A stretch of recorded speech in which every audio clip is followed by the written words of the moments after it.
Hello, welcome to this episode of Escaping the Echo Chamber. I'm your host, Aaron Comey. If you've been following the channel for a while, you've been noticing some changes, and I have a lot more changes in store. I know you're really going to be excited about them. I'm excited about these changes coming, and I've enjoyed just updating and upgrading the content and the quality of the content and the quality of the channel. So far, it's been fun, and I have a lot more fun upgrades in store for you. So I'm really looking forward to unveiling these in the next couple of weeks, months. You're really going to enjoy them, and I look forward to bringing them to you. And of course, feel free to put in the comments if something you'd like to see, if there's something you'd like to see me do different, if there's something you'd like to see me cover, let me know. Look forward to hearing from you. One thing you may have noticed if you've been following the channel for a while is you've noticed that there's some content missing. There was a time when I wasn't uploading content. Technical difficulties. I was running into problems with software. Clearly, I've got those problems addressed, but one of the problems I was having was after shooting videos, getting them in the proper format that YouTube would accept them in an upload. As I'm going back, I'm finding that some of the videos that I've shot already in the past, but were never able to upload, are still there. I haven't gotten rid of everything. So one of the things I'm going to be doing, and I've already started doing with this video, is replaying flashback episodes, previously unreleased episodes. So that's what this episode is. It's an episode that I had previously taped, never released, and am now releasing for your viewing pleasure. So sit back, relax, and enjoy this episode about AOC back to bartending. Hello, welcome to this episode of Escaping the Echo Chamber.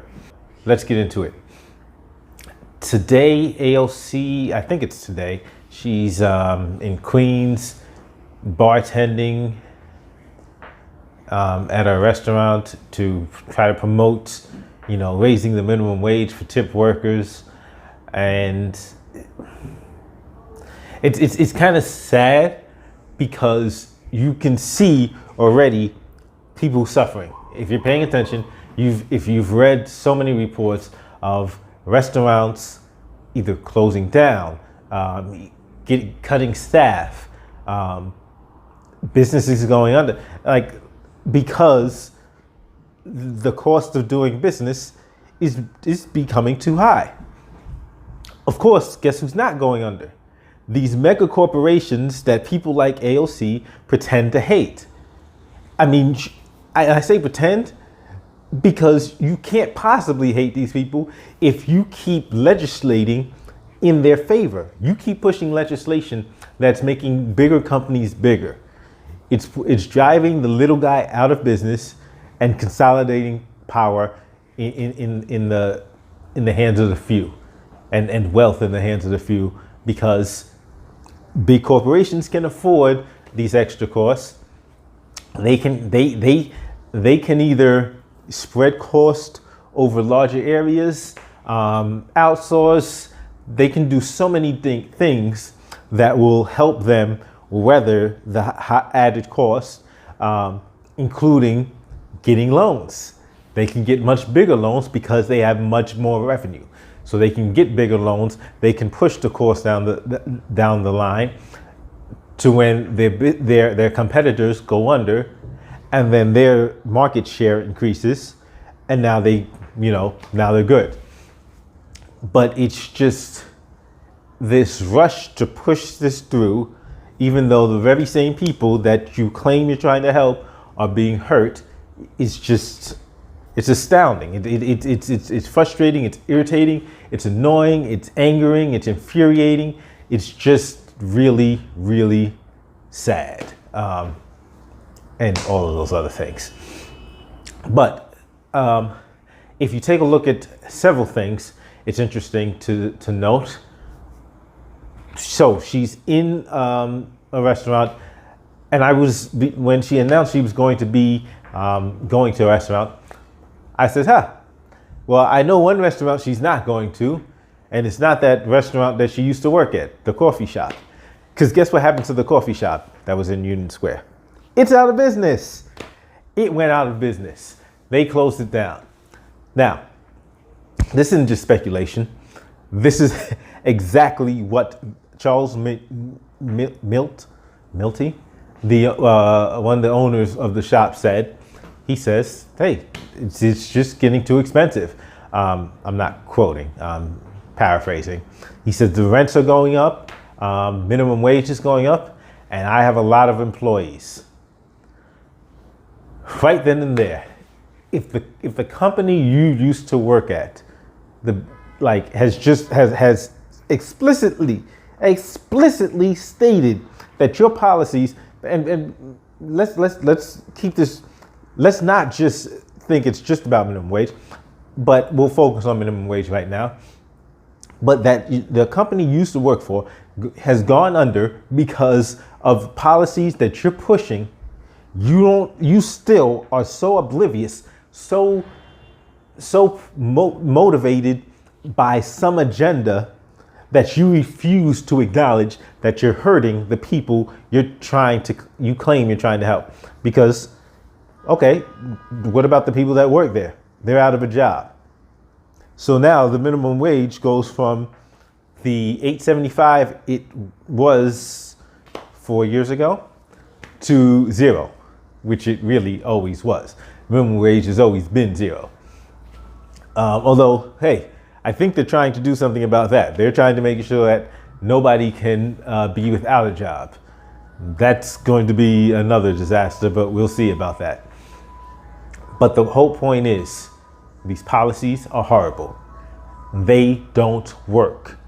They create an illusion of progress, but it's only an illusion. Many of the same people that are struggling get left behind. Small businesses get crushed. Big businesses get bigger.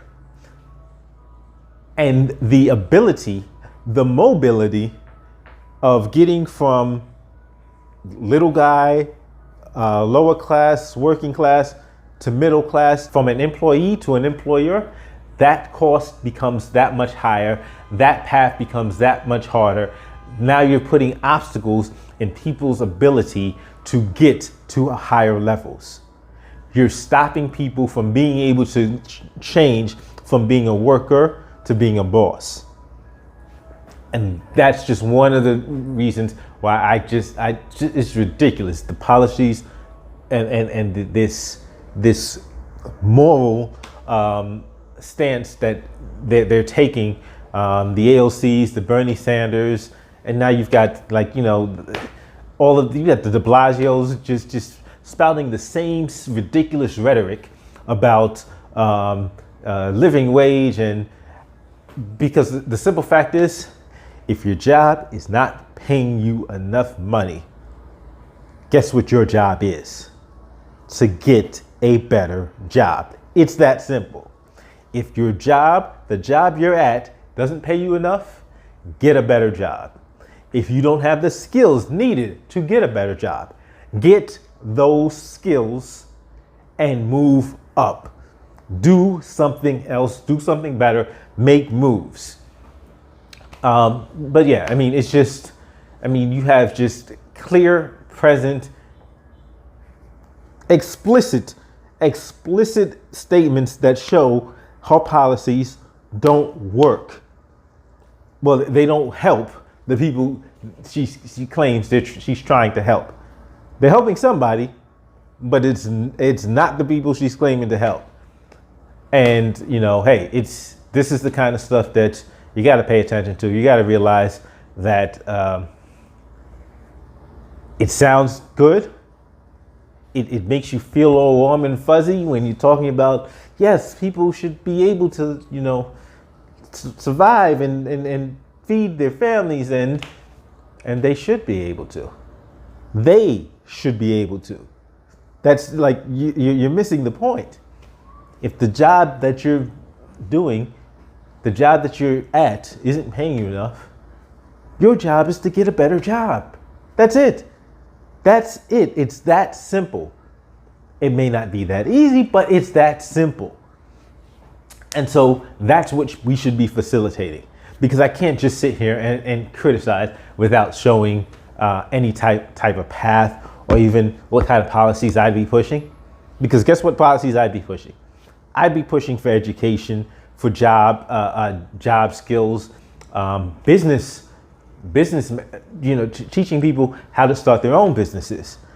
But one of the things teaching people to start their own businesses is also going to require lowering the cost to do business. So all of these extra regulations making it harder for a regular person, a regular Joe to start their own business has got to stop. These barriers, these obstacles have got to be eliminated so that regular people can start their own businesses and not have to worry about making chump change from somebody who doesn't appreciate them. Because quite frankly, if you've got a business owner who doesn't appreciate their workers, leave. Because what you'll do is you'll leave it so that only the worst of the worst will stay and be employed by this jackass.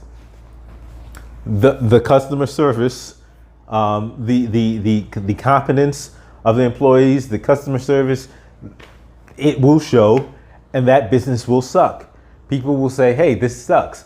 And you will see that the businesses that have more motivated people, more educated people, more knowledgeable people, more skilled people will do better, and they will have to take care of the people in order to attract and maintain better talent. They will need to take care of their talent. It works out, and then the people that customers can go to these businesses, get better service, get just have a better experience all around, and individuals can actually have a path from just being a worker to actually being a boss, because that's what needs to be done. That's what we need to be facilitating. We need to be giving people the skills to run their own businesses, to be their own bosses, so that they don't have to settle for minimum wage, for chump change, for a non-living wage. They can make income. They can change their incomes and control their incomes as they see fit. That's the kind of thing. That's the kind of policies I'm talking about. That's what I'm looking at. That's what I push for. That's what I advocate. And even now, in the civilian life, these are the kinds of moves I encourage people to take. I encourage people, hey, boom. Let's say you can't afford to go to a college. We are in the digital age, where education is everywhere. Knowledge is everywhere at our fingertips. Use it. So with that, I got a little bit off topic a little bit, not off topic, but a little bit, further into the topic that I didn't even plan on when I started talking about this.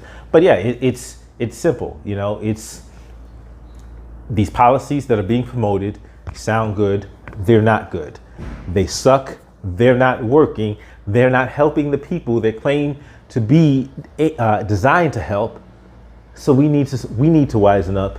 We need to smarten up, and we need to start advocating for supporting better, smarter policies. Thank you for watching this episode of Escaping the Echo Chamber. Once again, give me a thumbs up, give me a share, comment. Let me know what you think, and I'll see you on the next episode of Escaping the Echo Chamber.